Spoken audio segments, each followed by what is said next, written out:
Welcome to day number 4 of Codetober. In today's video, I'm gonna show you this cool repo that I created called DataWeave Scripts. I regularly update these scripts with some other challenges that I have been receiving or some other stuff that I have been learning. I of course don't update it a lot, but I try to update it as soon as I have like new functions that I want to show you. The last update was 5 months ago. Sorry about that. But the good thing is that now you can see what functions I have right now. So for this video, I'm gonna show you the utilities folder that I have here, and the utilities.dwl, which means DataWeave language. I use these functions very regularly because I always have a use case that it's just easier if I do this. Basically, let me take the get number. I have to take the get number function and also the isNumber. Yes, the isNumber function, which is this one. Put it here.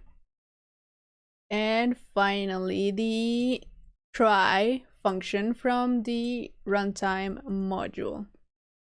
All right. So what this does, basically, I have seen some use cases where I have to retrieve a number from any kind of value, right? So if it's not a number, I want to receive a null. And if it is a number, I want to receive an actual number. So for example, let's see some use cases.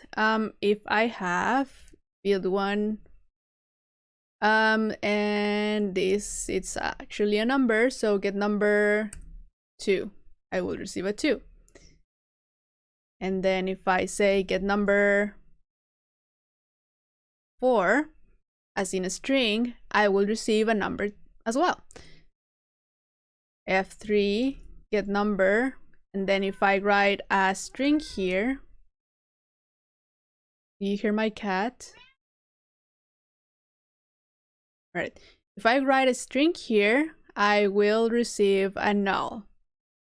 So if I do an object, I will receive an object. Oh, because I'm not calling, sorry. All right, if I put an object, I will receive a null. And F5, if I put an array, I will receive a null, even if I have a number inside. The thing is that I want to, if I'm receiving a string, I want it to be turned into a number. This is one of the use cases that I've used in this utilities script.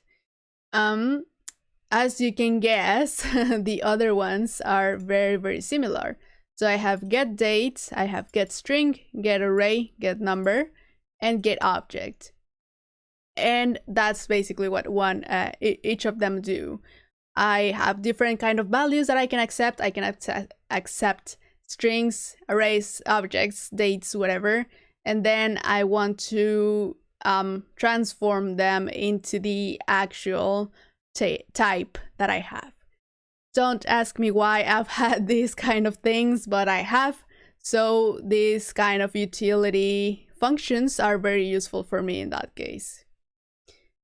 All right, that's it for today's video. If you want to check out my repository, you can just go to my github.com/Alexandra Martinez, and then I think I have it here.